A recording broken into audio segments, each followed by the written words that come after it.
First of all, today we begin a new one of the documents, and that is the decree on the Apostolate of the Laity. I'd like to say a few words today kind of as the way of introduction.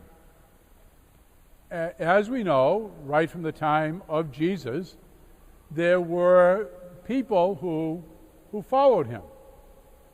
And in that group of people, there was some that he identified as apostles.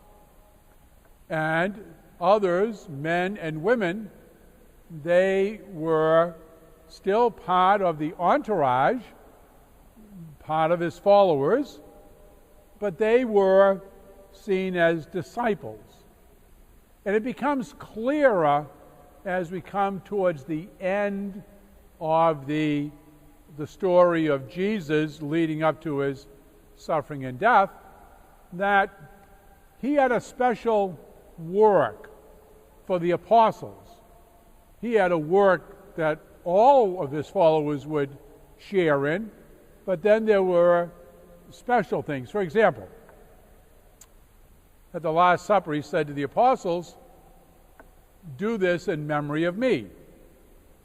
And that always has been taken that they were the ones selected to offer the Mass. And the day of his resurrection, he appeared to the apostles that night. And he said, "Whose sins you shall retain, they shall be retained. And those whose sins are loosened, they are loosened." And that is taken as his identifying that these people would be the ones who would hear confessions. Now, the 40 days from the resurrection till the time that our Lord goes to heaven, he's appearing to all of them. The apostles, but also to the disciples. So right from the beginning, as we look at what our Lord did and how he prepared for the future, he was identifying that within the category of his followers, there were two groups. So, and today we see that the two groups are called the laity and the clergy. So this is not something that is brand new with the Second Vatican Council. It has its origins right at the beginning of the Church. And in fact, the laity have been involved right from the beginning in so many ways. Now I know that at times we hear that this is the age of the laity. I'll come to that later, and there's a certain truth to that. There really is, and it's a maturing of understanding and all. But it's not like the laity were unengaged. They certainly weren't. They were very engaged all the way along the way. It was probably not as spelled out as it was for the bishops, for the priests, and the deacons. But they were very much part of this entire reality of Christianity right from the beginning. I just want to pick a couple of key times where this was impressed upon me in a very special way. A number of years ago, I had the opportunity to go on a vacation to California. And it was a little over 2 weeks. And this priest friend and I went, and we visited the 22 Spanish missions. Father Juniper Serra, he was the Franciscan who founded the first 9 of them, and then he passed away and someone else did the other 13. But anyway, have any of you ever been to one of the 22 missions? Oh, good. So it is part of our history as the Catholic Church in the United States, and it was very significant. You get, it's kind of interesting. The reason why they had these missions, Mexico and Spain did not want California. They wanted to keep Russia out because Russians had already come across the Bering Straits. They were already settled in what now is Anchorage. They were also further south in Vancouver, British Columbia, and the Spanish didn't want them in Mexico. So they sent troops up the California coast, that if the Russians came down, they would be able to engage them. The troops weren't all, terribly interested in religion. So the Franciscans then began to teach the Indians Christianity. And that's what was the mission. The troops were there, the Franciscans were there, spending most of their time with the Indians, making them Catholics. And I learned in those 2 weeks that a very important part of what made the missions work were young men and women who signed up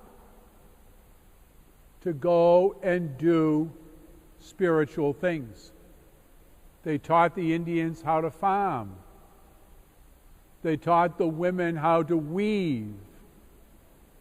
They helped the work of the missionary by providing for some of the needs and the wants of the people. These were laity. They did not have a vocation to the priesthood or to the religious life, but they wanted to do something special for 3 years.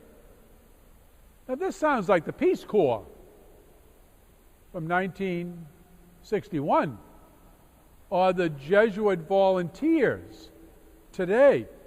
The reason I'm mentioning this is to show that the work of the laity has been around.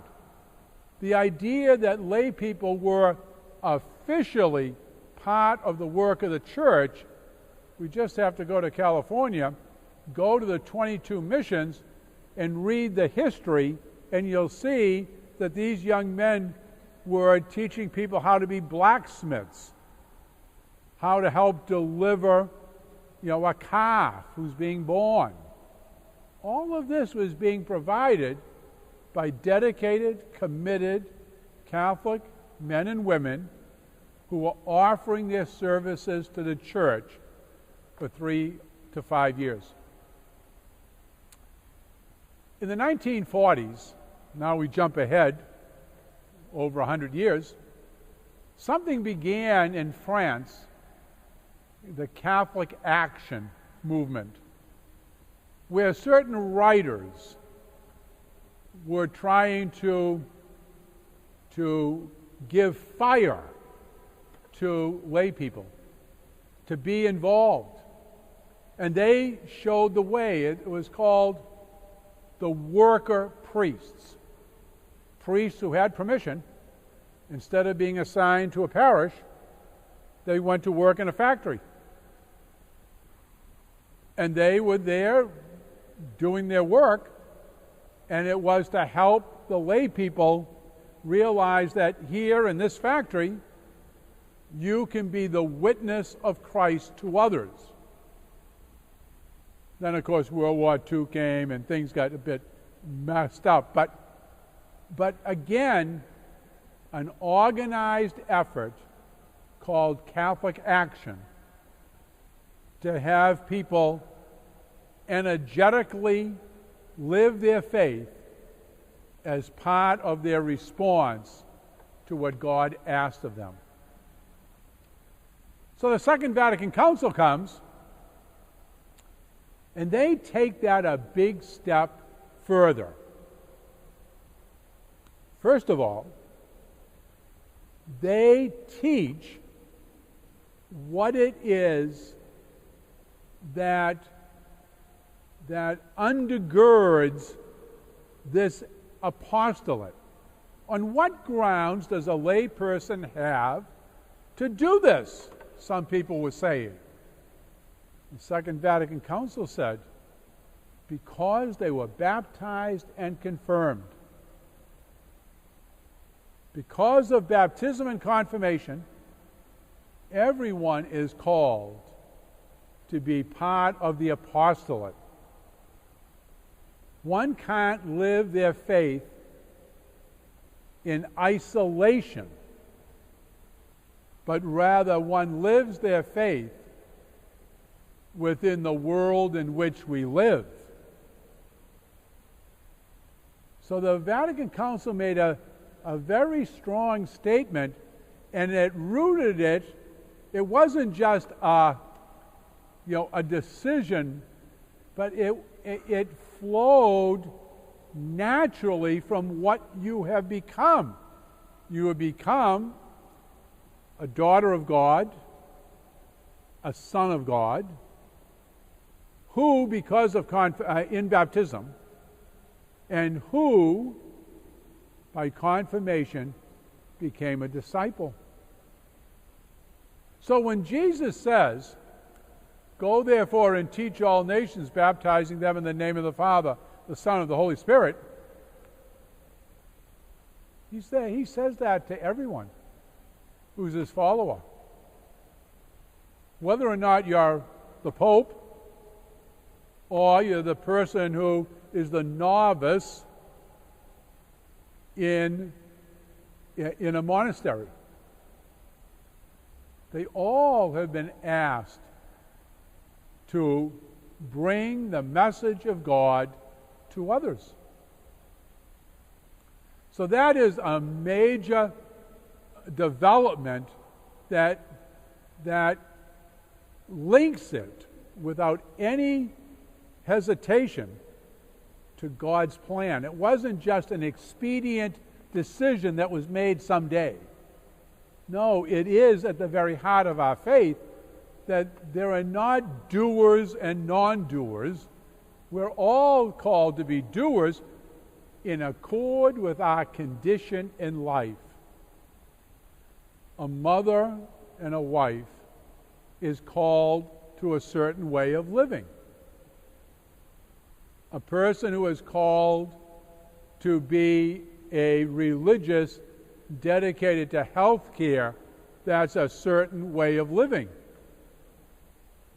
For a person who is called to be a priest and is working in high school studies, that's his condition.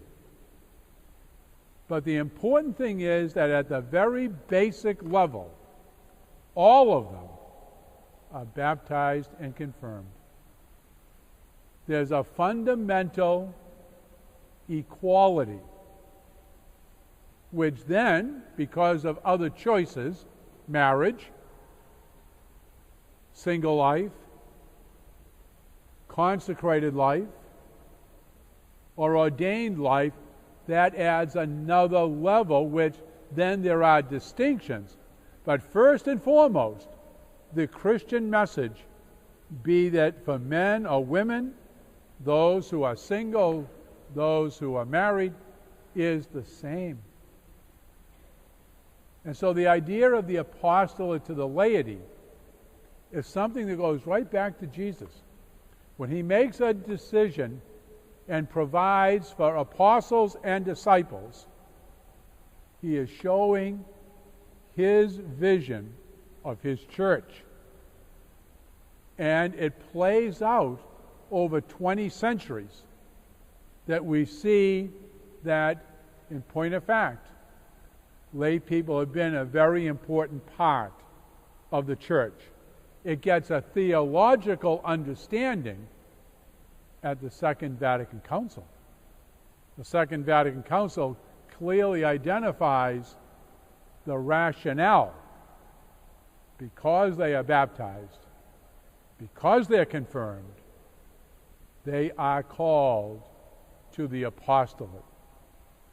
So that is a very, very significant role that they have. Let's go back to California for a minute. I told you there were soldiers at those 22 missions, and there were a group of Franciscan ministries, priests, and then there were, some young men and women. And they were involved in what needed to be done in the temporal area, primarily. They were called to provide helping these new people coming into the church to make their place secure. It's interesting, isn't it, that a number of years ago when the church reissued the RCIA, the catechumenate program, the rite of Christian initiation for adults. They say in that document that it is to be done by priests and lay people working together, so that the people who are coming into the church are exposed to not just ordained people, but also to the non-ordained, both of whom have their significant input into these people's spiritual journey. Exactly what had happened in those missions. That it wasn't just the Franciscan friar, it was the young men and women who were part of the team. Now, they weren't called team members then, but it's the same dynamic. The same dynamic. And so, this document comes, first of all, with a long history of experience, 2,000 years. It also came with some tremendous insights from three particular theologians, one who lived in the 1800s and two in the 1900s. John Henry Newman from England, who was an Anglican, became a Catholic, now is beatified. John Henry Newman wrote about the role of the laity, wrote about it very, very significantly, raising it up because of baptism and confirmation. In the 1900s, the two outstanding people were, first of all, a French Dominican named Yves Congar, and the other one is a Jesuit, Henri de Lubac.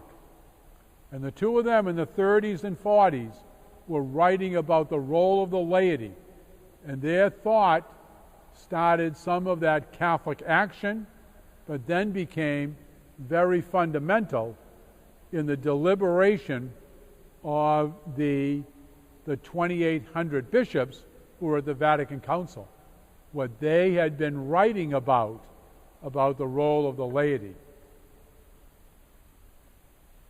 As, well, we are almost running out of time before I entertain questions. But let me just mention this briefly. We'll do more about it next Wednesday.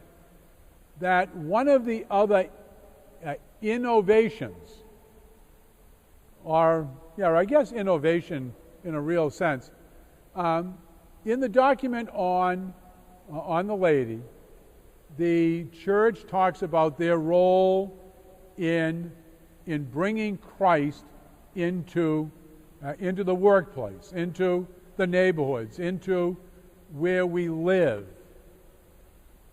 But they also talk about the laity having important roles within the church, not just outside the church for the good of others, but also within the church. Think for a moment, those who are my age and maybe older. When we went to church, women, except for an organist, really had no role in the Mass.